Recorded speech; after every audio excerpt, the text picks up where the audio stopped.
앞서 요한계시록은 제가 세 가지를 꼭 외우라 그랬습니다. 첫 번째는 계시이면서 묵시이고, 두 번째는 예언이면서, 세 번째는요 서신이다 그랬습니다. 이 세 가지가 왜 중요하냐면 이 세 가지의 특징에 따라서 요한계시록을 해석할 수 있기 때문에 그래요. 만약에 이런 틀을 없으면 그냥 노스트라다무스의 미래 예언서가 되기 때문에 우리는 특별히 주의를 기울여야 됩니다. 특별히 오늘 우리가 읽었던 이 4절부터 8절 말씀은요, 계시록이 그 당시에 소아시아의 7교회에 보낸 전형적인 고대 서신의 형태를 취하고 있어요. 그래서 바울이나 다른 신약의 서신서들에 보면 하나님의 사랑과 또 은혜와 평강이 있을지어다 이렇게 얘기하잖아요. 인사말이 있는데 오늘 본문에도 보면 똑같은 특징이 나타나죠. 그래서 4절, 5절 상반절까지는 인사말입니다. 그리고 5절 하반절부터 6절까지는 어떤 내용인가 하면 송영, 하나님을 찬양하는 거예요. 근데 이게 굉장히 짧지만 요한이 굉장히 감격스럽게 하고 있죠. 그리고 이제 7절, 8절은 요한계시록의 주제 정도로 우리가 정리해 볼 수 있겠습니다. 자, 그런데 서신이라고 할 때 우리가 주의할 점이 있어요. 우리가 생각하는 서신은 그냥 우리의 마음을 주고받는 것이지만 그 당시의 서신은 특이점이 하나 있는데 그 시대적인 상황 때문에 다른 사람들은 알아들을 수 없게끔 송신자와 수신자만이 이해할 수 있는 의사소통의 방식으로 썼다라는 것이 이 서신서다, 요한계시록이 서신서다라고 할 때 굉장히 중요한 포인트입니다. 자, 그렇기 때문에 이를테면 666이라든지 짐승이라든지 이런 상징들을 가지고 이 송신자와 수신자만이 이해할 수 있는 의사소통의 상징들이 있어요. 그래서 이 서신서의 내용을 우리가 잘 이해하려면 이런 상징들을 쓴 그 시대의 상황이 어땠는가, 이것을 먼저 잘 알아야 하는 것이죠. 자, 그러면서도 이 송신자의 애틋한 마음이 있는 것이 서신인 것은 틀림이 없습니다. 요한은 그 당시에 이 소아시아에 굉장히 많은 교회들이 있었어요. 그런데 천사가 이 말씀하면서 7교회에 편지를 보내라 이렇게 이야기합니다. 자, 이 말은 이 7이라고 하는 완전수, 또 충만을 상징하는 7이죠. 그리고 안식일도 7째 날이고, 그러니까 이제 완전하다, 끝났다, 이제 다 채워졌다, 이런 숫자를 사용해 가지고 7교회에 편지를 해라. 이 말은 무슨 말이겠습니까? 이 요한계시록이라고 하는 레터가 오고 오는 모든 세대의 교회들에게 주시는 하나님의 레터다라는 사실을 시사하고 있는 것이죠. 그래서 2000년이 지난 지금에도 우리는 이 안에 담긴 메시지와 송신자의 마음을 우리의 삶에 적용할 수 있는 것입니다. 자, 4절, 5절 상반절에 보면 요한은 이 편지의 송신자를 누구라고 소개하고 있는가 하면 하나님은 하나님이신데 성삼위 하나님이라고 이야기하고 있어요. 이 성삼위 하나님이, 요한계시록의 내용이 뭐냐? 하나님이, 이 성삼위 하나님이 우리에게 은혜와 교회에다가 은혜와 평강을 주신다라고 말합니다. 자, 그래서 이 은혜와 평강이 무엇인가? 이 신약에, 그러니까 성경 66권의 마지막으로 선포되어지는 은혜와 평강이잖아요. 이 은혜와 평강이 이제 그러면 거의 이렇게 이 서머리라고 할 수 있을 텐데 이게 뭘까를 정확하게 좀 알려면 성부, 성자, 성령 하나님을 어떻게 묘사하고 있는지를 알면 우리가 이 은혜와 평안이 도대체 어떤 것인가를 알 수 있습니다. 저는 말씀을 공부하면서 연구하면서 이 은혜와 평강을 묵상하면서 참 놀랍다는 생각밖에 안 들었어요. 요한도 계속해서 말씀해 보면 굉장히 감격하고 있는데요. 우리 4절 말씀을 한 번 더 볼까요? 4절 시작. 요한은 아시아에 있는 7교회에 편지하노니 그의 보좌 앞에 있는 7영과. 자, 첫째로 묘사하는 하나님은 뭐라고 되어 있습니까? 이제도 계시고 전에도 계셨고 장차 오실 이분이 누구냐면 성부 하나님입니다. 그런데 이 호칭은 요한이 그냥 만들어낸 게 아니에요. 어디에 있었냐면 출애굽기 3장 14절에서 가시나무 떨기 불꽃에서 하나님이 모세를 만나셨을 때 당신이 누구십니까? 라고 했을 때 나는 스스로 있는 자다. I am that I am. I am who I am. 그러잖아요. 그죠? 자, 그 말씀을 다시 이렇게 번역을 한 말씀이 이제도 계시고 전에도 계셨고 장차 오실 이라는 그런 말씀입니다.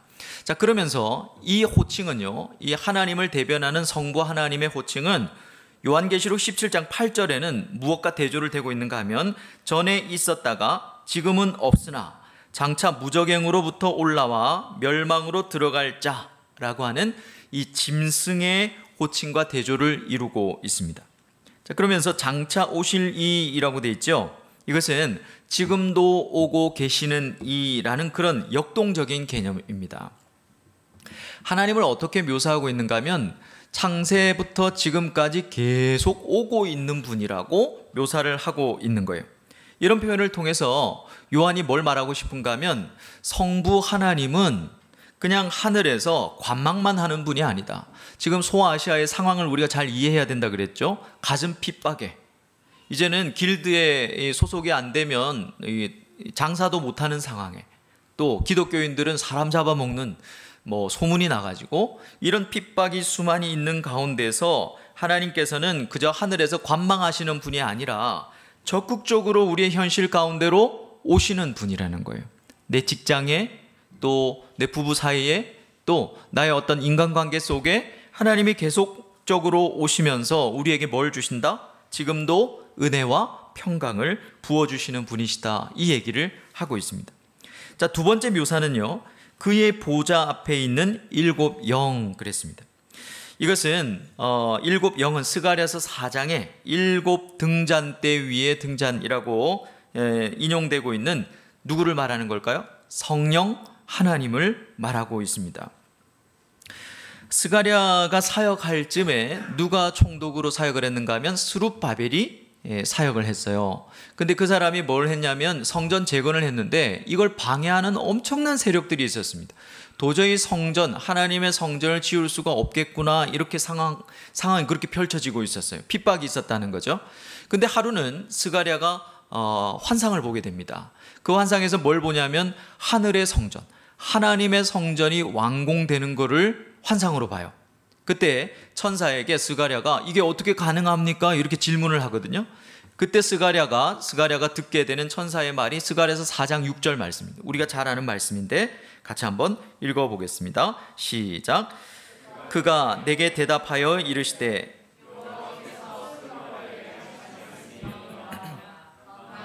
여호와께서 말씀하시되 이는 힘으로 되지 아니하며 능력으로 되지 아니하고 오직 나의 영으로 되느니라. 아멘. 이 말씀 우리가 참 많이 읽었죠. 그런데 어떤 상황에서 이게 나온 겁니까?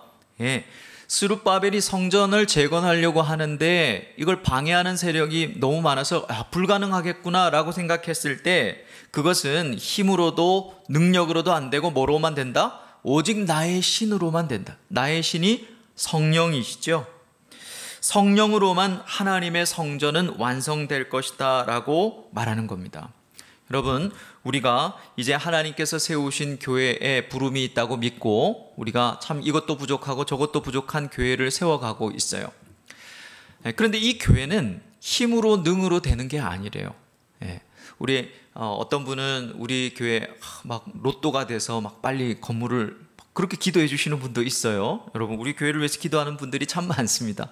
감사하죠. 그러나 교회는 성령으로만 세워진다는 말씀을 하고 계시는 거예요. 그러니까 뭡니까? 스가랴서에게 천사가 뭘 말하는 거예요? 낙담하지 말아라. 낙심하지 마. 하나님께서 이 성전은 세우실 거야 라고 하는 거죠.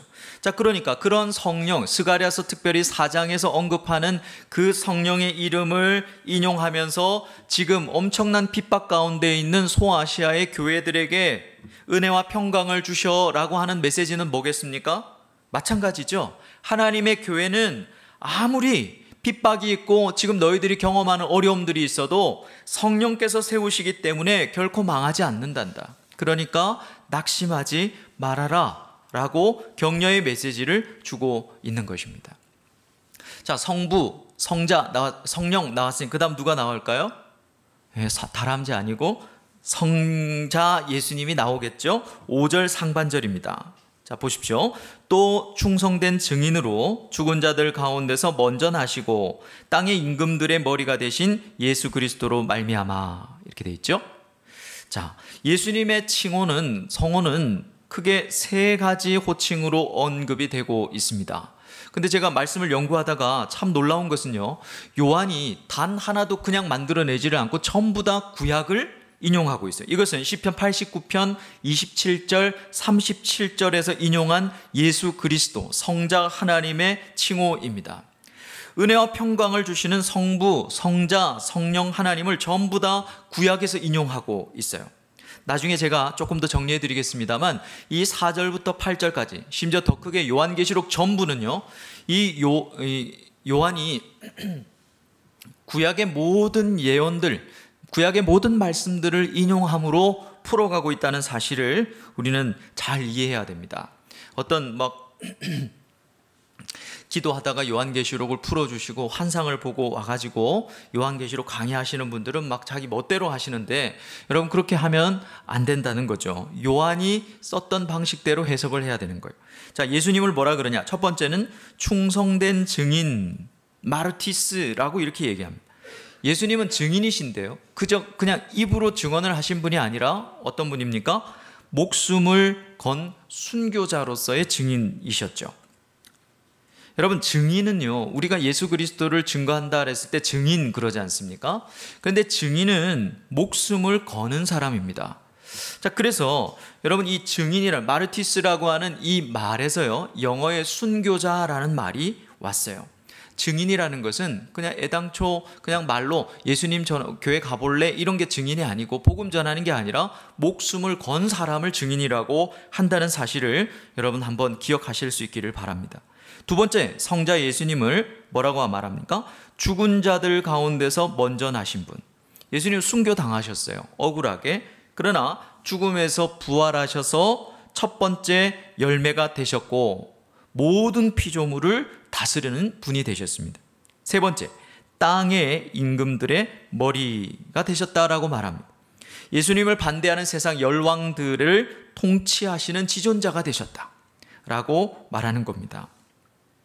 여러분, 지금 요한이 뭘 말하고 싶은 거냐면, 성삼위 하나님이 어떤 일을 했는지, 얼마나 대단한 일을 했는지 알겠니? 그거예요. 왜 이렇게 목이 매죠? 여러분들 보니까 목이 맵니다. 얼마나 대단한 일을 한지 알겠니? 그런데 그분이, 그 성삼위 하나님이 우리에게, 너희에게 은혜와 평강을 주시더라는 거예요. 그러니까 요한이 지금 계속 강조하려고 하는 거, 성삼위 하나님을 이렇게 설명을 하면서 말하려고 하는 건 뭐냐면, 하나님이 우리에게 주신 은혜와 평강은 동물원 코끼리 우리에 그냥 사과 하나 던져주듯이 그렇게 주신 게 아니라는 뜻이에요. 요한이 감격하고 있는 것은 구약시대부터 약속하셨던 바로 그 은혜와 평강을 당신의 목숨을 담보로 엄청난 희생을 치르시고 우리에게 주신 것이다, 이 말을 하고 싶은 겁니다. 여러분, 그 이유가 뭡니까? 왜 이 은혜와 이 평강을 주시는데 이토록 엄청난 일을 치르시면서, 이토록 엄청난 희생을 치르면서 우리에게 주신 이유가 뭐냐? 5절 하반절 말씀해 보니까 우리를 사랑하셨기 때문이라고 말합니다. 이스라엘을 출애굽시키실 때도요, 하나님의 능력 한번 좀 보여줘봐 이러면서 하신 게 아니라 사랑하셨기 때문에 백성들을 출애굽시켰다고 말씀하시죠. 주님은 창세 이래로 한 번도 우리를 사랑하지 않으신 적이 없었어요. 지금까지도 우리를 사랑하셔서 이 은혜와 평강을 계속해서 주고 계시는 것입니다. 여러분, 내 삶에 은혜가 있습니까? 여러분, 내 삶에 평강이 있습니까? 하나님은 창세 이래로 한 번도 우리를 사랑하시지 않은 적이 없고, 지금도 요한의 말처럼 오시는 분이래요. 우리의 삶의 현실에, 우리의 문제 속으로 오시는 분이래요. 오셔서 이 은혜와 평강을 주신다는 겁니다. 그래서 요한은 이 계시록이 성삼위 하나님으로부터 주신 러블레터라고 선포하고 있는 것이죠. 우리를 향한 이 영원한 짝사랑이죠. 끝도 없고 한도 없는 위대한 편애입니다. 어쩌면 거룩한 스토킹이에요. 여러분, 우리에게 하나님이 일관되게 그래 해 오셨다는 거예요. 저는 이 앞에 서문을 읽으면서 어쩌면 요한은 이 종말을 말하는 게, 설명해 주는 게 계시록이잖아요. 이 종말은 이 하나님의 오래 지속되어졌던 가슴 아픈 하나님의 짝사랑을 이제 끝내야 될 시기라고 말하고 있는 것은 아닐까라는 생각에 도달하게 되더라고요. 여러분, 이 짝사랑을 끝내려면 어떻게 해야 됩니까? 여러분들이 짝사랑을 끝낼 때는 어떻게 했습니까? 물론 쌩까면 되죠. 근데 저같이 이렇게 짝사랑을 많이 받은 사람은 짝사랑을 끝내려면 그 중에 하나를 이제 추주해서 제 아내를 이제 선택해 준 거 아니겠어요? 얼마나 사랑했는가를 아는 거죠. 알아야 이제 삭사랑이 끝나는 것입니다. 그렇죠? 그러니까 은혜와 평강이 무엇인가를 우리가 알면, 어쩌면 오늘 우리 함께한 여러분들과 함께 우리가 하나님이 우리를 끊임없이 짝사랑하셨는데 이거를 끝낼 수 있지 않을까?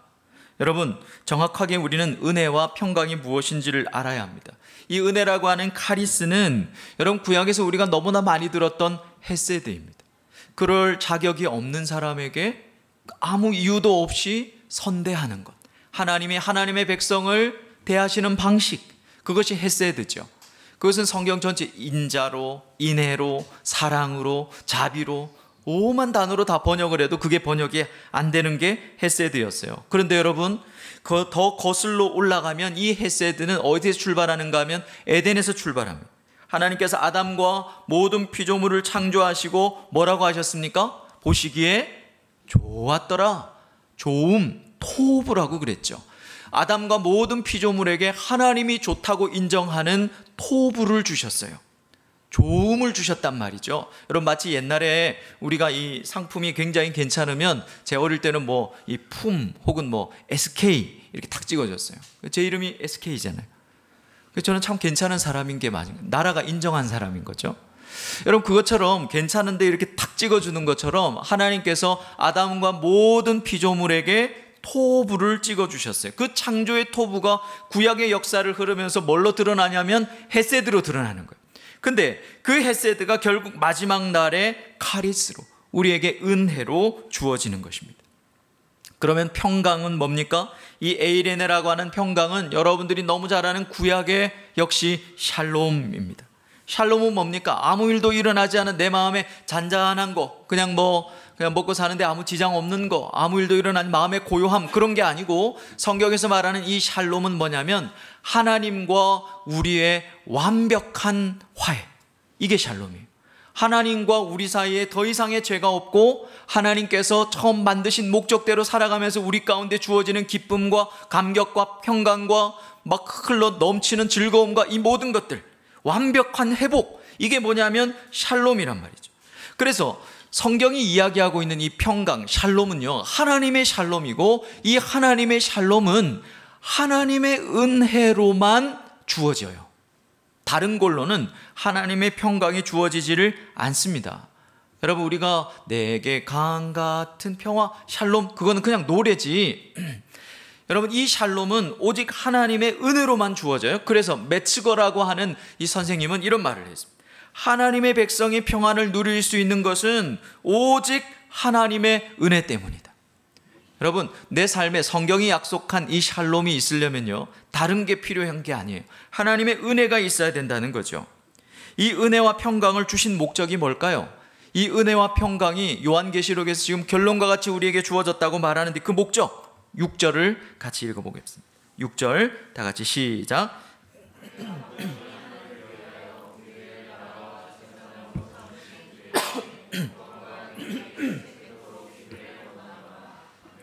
자, 한마디로 하면 뭐겠습니까? 하나님 아버지를 위하여 나라와 제사장으로 삼기 위해서입니다. 다른 말로 말하면 성경에서는 왕 같은 제사장 이러기도 하죠. 나라와 제사장은 왕과 제사장 이런 말이기도 합니다.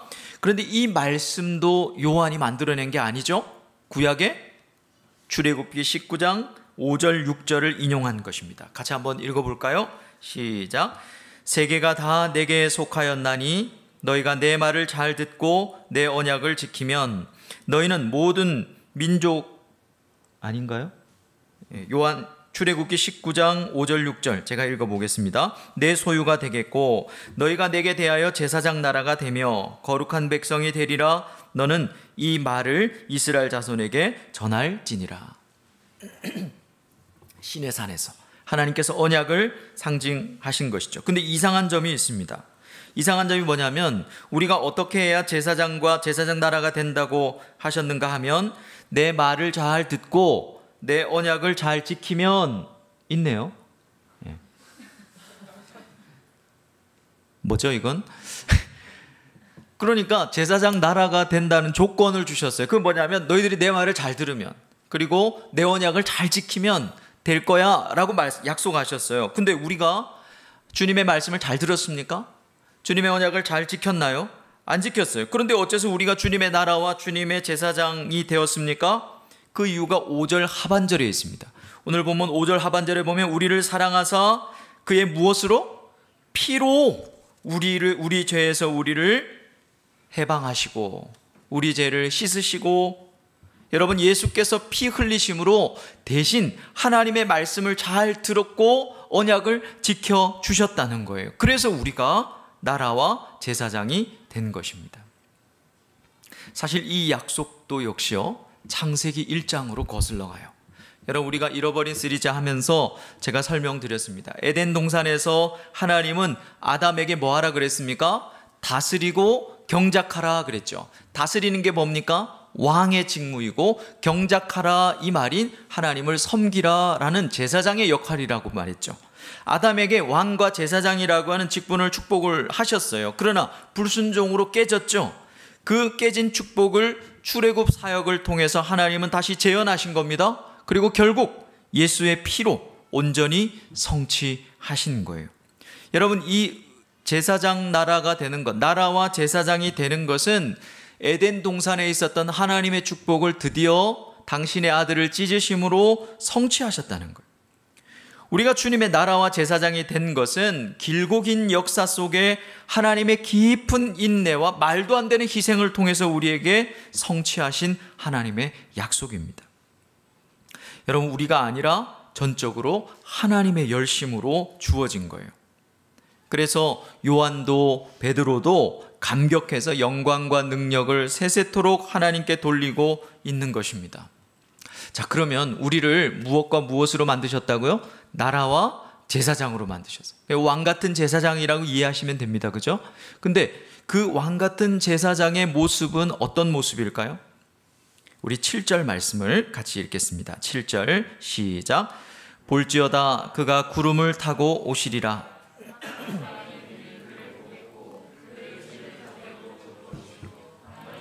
모든 족속이 그로 말미암아 애곡하리니 그러하리라. 아멘.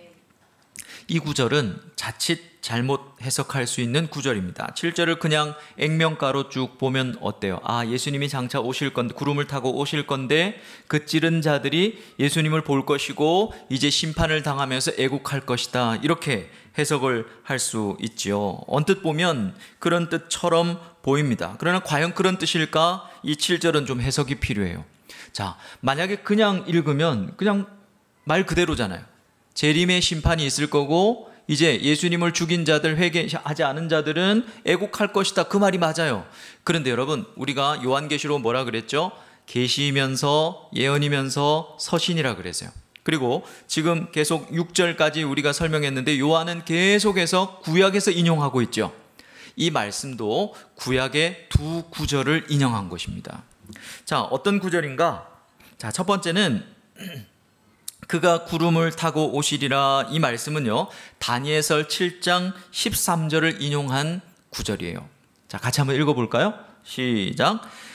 내가 또 밤 환상 중에 보니 인자 같은 이가 하늘 구름을 타고 와서 옛적부터 항상 계신 이에게 나아가 그 앞으로 인도되매. 자, 다니엘서 7장은 인자 같은 이가 누굴까요? 예수님이죠. 예수님이 이제 왕권을 받고 모든 민족들이 그를 섬기는 하늘의 대관식 장면입니다. 하늘의 대관식 장면이에요. 자, 그러니까 이 대관식을 치르기 위해서 구름을 타고 예수님이 어디로 가시는 거예요? 하늘에서 땅으로 내려오시는 거예요? 땅에서 하늘로 올라가시는 걸까요? 하늘의 대관식이니까 땅에서 하늘로 올라가는 거예요. 방향이 하늘에서 땅으로 오는 재림이 아니고 땅에서 하늘로 구름을 타고 올라가신 승천을 의미하고 있는 거예요. 그러면 왜 오실이라고 되어 있습니까, 목사님? 이 미래 오실이라, 그러니까 우리는 재림이라고만 생각하잖아요. 근데 원문으로 보면 현재예요. 근데 왜 미래형으로 이렇게 했는가? 그것은 지금도 오고 계신다라고 하는 이 뉘앙스가 들어있기 때문에 그렇습니다. 이건 뭐 설명하면 길지만 히브리어의 어떤 이런 성격을 헬라어가 차용하면서 오실이라 이렇게 번역했다고 보면 되래요. 그러므로 이 오실이라는 말은요, 과거부터 지금까지 계속해서 오고 계시고, 지금 창세로부터 하나님은 계속, 아까 뭐라고 그랬어요? 계속 오고 계신 분이라 그랬죠. 그런데 언젠가는 미래 재림이라고 하는 마지막 오심으로 끝나게 될 거다, 이런 의미가 담겨 있는 게 오실이라. 과거부터 오셨고 지금도 오고 계시고 앞으로 이제 재림이라고 하는 것으로 오심으로 끝날 거야 라는 겁니다. 그러므로 여기서 구름을 타고 오시리라, 이 말은 재림하시는 말을 의미하는 게 아니라 여기서 이 다니엘서를 인용했기 때문에 승천하는 것을 의미한다라는 것을 알아야 합니다.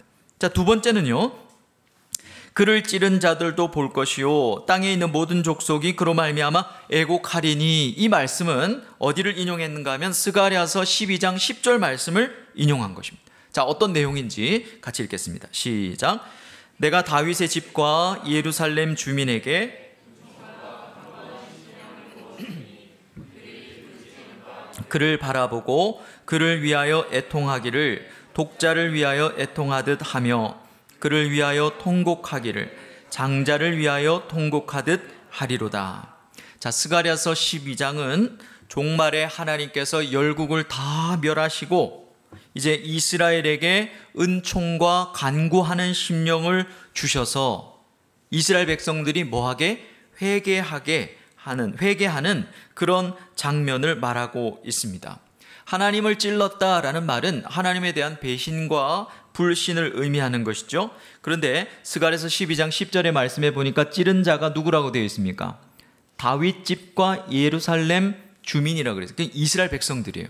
그런데 여러분, 이 요한복음 19장 7절의 말씀에 보면 예수님을 찌른 자가 누구로 되어 있어요? 로마 군병, 그러니까 이방인이에요.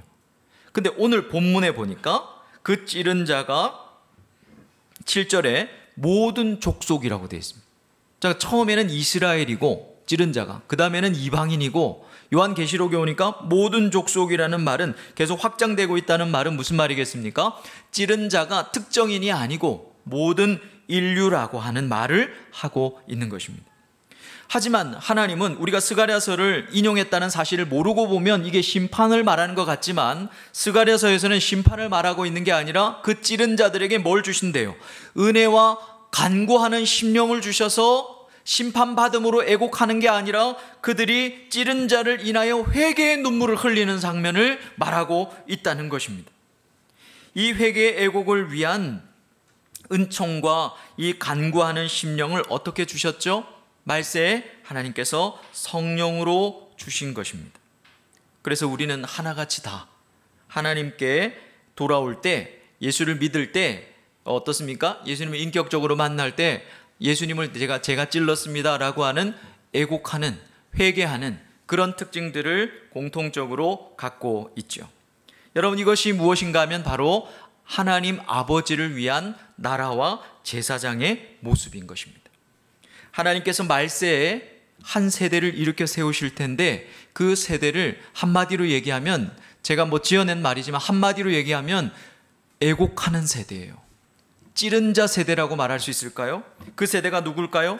바로 모든 민족 가운데 있는 교회 공동체입니다. 그러니까 말세 하나님께서 일으켜 세우실 이 나라와 제사장인 하나님의 그 창세, 이 에덴에서의 약속을 물려받고 이 땅에서 살아가는 나라와 왕 같은 제사장들의 모습은 뭐 하는 겁니까? 회개하는 모습으로, 애통하는 모습으로 살아가더라는 것이죠. 그러면 왜 모든 족속이라는 말을 썼는가? 그것은 구약에서 하나님께서 아담에게, 아브라함에게, 다윗에게 뭐라고, 모든 하나님의 사람들에게 뭐라고 얘기했냐면 너를 통해 땅의 모든 족속이 뭐 할 것이다? 복을 받을 것이다. 그 모든 족속이라는 말을 요한이 철저하게 차용하고 있는 거예요. 그래서 이 언약이 말세 누구를 통해서? 교회 공동체를 통해서 성취되었음을 말씀하기 위해서 모든 족속이라고 하는 이 말을 쓰고 있는 것입니다. 성삼위 하나님께서 우리를 나라와 제사장 삼으시려고 은혜와 평강을 주셨다면 여러분, 우리는 어떤 나라, 어떤 제사장이 되어야 되겠습니까? 이 말세의 영향력을 행사하는 아주 힘이 있는 막강한 어떤 힘의 논리로 무장한 그런 성공주의로 무장한 교회가 아니라 하나님이 마지막 세기의 나라와 왕같은 제사장으로 세우는, 그래서 왕노릇하리라 7장에 가면 이 왕노릇하리라 설명할 거예요. 이 왕노릇하는 왕같은 제사장의 세대들은요, 사실은 애통하는 세대래요. 여러분, 우리는 왕같은 제사장으로, 나라와 제사장으로 살고 있습니까? 나에게는 어떤 애통의 제목이 있습니까? 제가 이번 주에 이 말씀을 묵상하면서 나는 어떤 애통에 있지? 애통이 기도의 제목이 있지? 나는 무엇으로 울고 있는 사람이지? 하나님이 나라와 제사장으로 세우셨다면 여러분, 이 나라와 제사장으로 세운 세대가 하나님 앞에서 정말로 이 은총과 간구하는 심령으로 성령으로 충만하여 애통하는 세대라고 한다면 무엇을 위해서 해야 될까? 하나님의 사랑을 인해서 애통해야 되겠죠. 제사장이라는 말은 하나님과 인간 사이의 화해를 시키는 사람들 아닙니까? 그러면서 이 세상을 향해서 믿지 않는 사람들을 향해서 애통하는 마음이 있어야 되는 것이죠. 그래서 예수님은 이 땅에 오셔서 애통하는 자는 복이 있나니라고 말씀하신 것입니다. 여러분, 오늘날 교회 공동체는 어떤 모습이어야 합니까? 근사한 건물에 많은 사람들의 대단한 영향력에 멋진 시스템에 찬양팀에 그런 게 아니라 애통하는 모습이어야 합니다. 여러분, 우리 교회는 어떤 모습일까요? 하나님이 교회를 잃어버린 이 시대의 로스처치를 하나님께 세우시고 우리에게 원하는 모습은 무엇입니까? 우리가 하나님의 사랑을 인하여서 우는 공동체여야 합니다. 하나님을 알지 못하는 백성들을 향해서 제사장으로서 우리가 울고 있는 자들이 되어야 합니다. 교회 안에 있지만 아직도 복음이 없는 이들을 위하여 우리가 울 수 있어야 하고, 여러 가지 인생에 막다른 어떤 골목과 어려움들을 만난 사람들을 향해서 긍휼과 아픔을 가지고 하나님 앞에 우는 자들이어야 합니다. 그러면서도 성부, 성자, 성령 하나님께서 우리에게 러브 레터를 보내시면서 아무리 힘들고 어려워도 교회는 성령께서 세우시는 것이니까 어떤 핍박이 있어도 낙심하지 말라고 말했던 것처럼 우리도 그런 공동체가 되어야 되는 것이죠. 여러분, 이 편지의 서론의 마지막이 어떻게 끝납니까? 우리 8절을 같이 읽어볼까요? 8절 시작. 주 하나님이 이르시되 이제도 있고 전에도 있었고 장차 올 자요 전능한 자라 하시더라. 여러분, 이 말씀을 정확하게 번역을 하면 이렇습니다. 지금도 계시고 전에도 계셨고 앞으로도 오실 전능하신 하나님께서 나는 알파와 오메가니라 라고 말씀하십니다. 이거예요. 자, 그러니까 저렇게 계속 A, B, C, D를 말씀하셨다는 게 아니라 하나님이 자기소개를 쭉 하시다가 직접 하신 말씀이 뭐예요? 나는 알파와 오메가다. 알파와 오메가가 핵심입니다. 알파와 오메가는 여러분 아시다시피 오메가3 말하는 게 아니고 헬라어 알파벳의 처음 글자와 끝 글자죠. 그래서 처음과 마지막이요, 나중이요, 시작과 끝이라는 말입니다. 여러분, 이 호칭도 그냥 요한이 만들어낸 거 아니에요. 여러분, 오늘 몇 절밖에 안 되지만 처음부터 끝까지 요한은 구약을 인용하고 있습니다. 성경의 구약에 있는 말씀이에요. 그리고 이 알파와 오메가다라는 말씀은 오늘 1장 8절에 있죠. 첫 장에 나오죠. 그리고 마지막에 거의 끝에 가면 21장, 요한계시록 21장 6절에서 요한계시록을 앞뒤로 딱 싸고 있습니다. 그뿐만 아니라 우리가 여호와를 발음하여 여호와라고 하는데, 이 헬라 사람들이 발음할 때 아흐와 이렇게 발음을 하거든요. 그렇게도 발음을 하는 여호와의 이름에도 아하라고 발음하면 알파와 오메가가 하나님의 이름 안에 이렇게 들어가 있어요. 제 이름이 상권이니까 SK잖아요.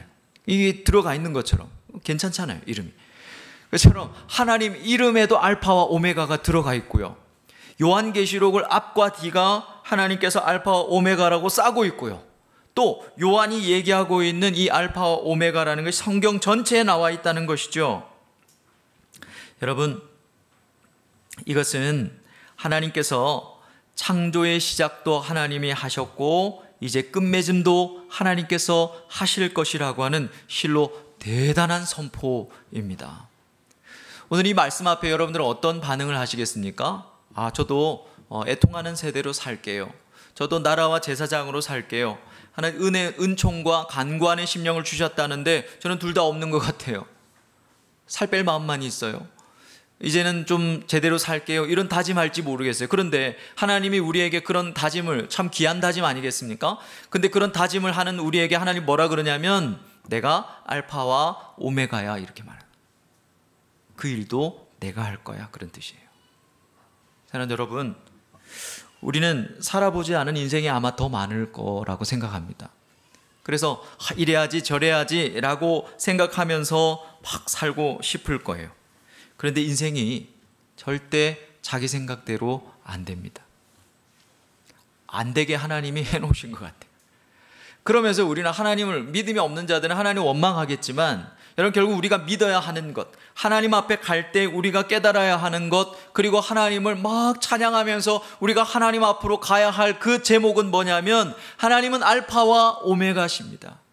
하나님이 나를 시작하셨고 하나님 나를 끝내실 겁니다라고 하는 고백이에요. 여러분, 예수 믿지 않다가 예수 믿은 분도 계시고, 어릴 때부터 모태신앙이지만 안 믿은 것처럼 살아온 분도 계시고, 또 어릴 적부터 또 잘 믿은 분도 계실 거예요. 그러나 그런 예수 믿는 시점부터 하나님이 우리의 인생을 책임진 게 아니라, 저는 예수를 중3 때 믿었는데, 믿게 하셨는데 만나 주신 건데도 그 과거의 삶도 가만히 돌아보면 하나님이 나를 돌보고 계셨던 것이죠. 여러분, 이거 믿으십니까? 우리의 인생의 끝도 주님이 잡고 계신 거예요. 알파와 오메가이십니다. 여러분, 믿습니까?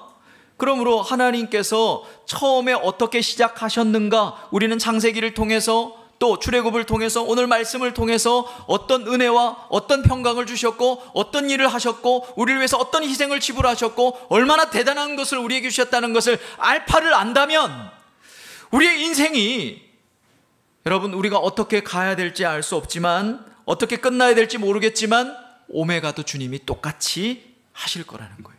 여러분, 우리의 인생은 틀림없이 축복될 겁니다. 틀림없이 하나님께서 기뻐하시는 애통의 세대, 찌른 자 세대, 바로 교회 공동체로, 로스트 처치로 하나님이 세우실 거예요. 지금은 아무것도 보이지 않지만 여러분, 우리가 포기하지 않고 지치지 않고, 여러분, 조바심 내지 않고 하나님이 하시는 대로 우리가 따라가다 보면 하나님께서 우리 교회를 통해서 한국 교회를 깨우는 역사들을 경험하게 될 줄로 믿습니다. 말씀을 정리하겠습니다. 요한계시록은 성삼위 하나님으로부터 온 공문이 아니고 러블레터입니다.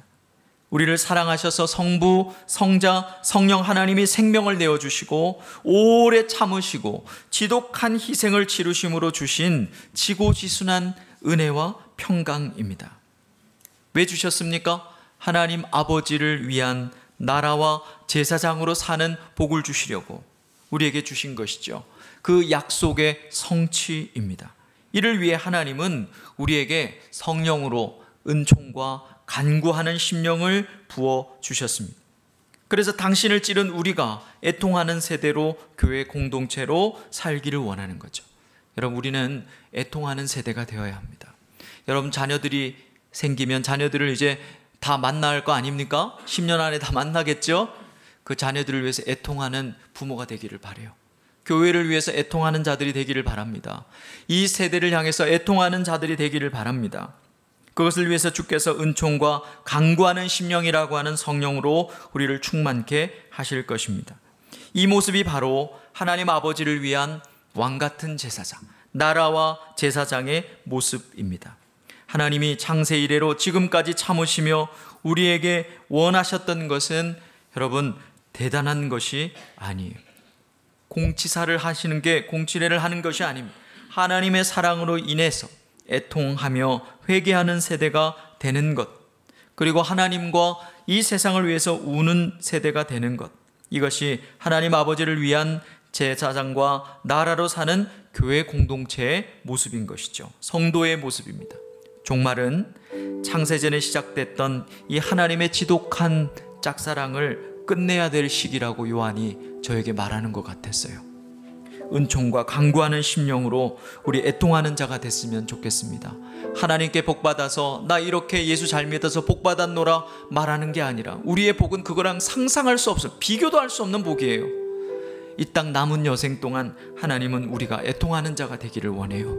하나님의 마음, 그 아픈 마음, 그 짝사랑을 우리가 끝내려고 한다면 그 애통의 하나님의 마음을 알아서 우리도 하나님이 아픔이 있는 곳에 우리의 마음이 아파할 수 있는 그런 사람 되기를 원하신대요.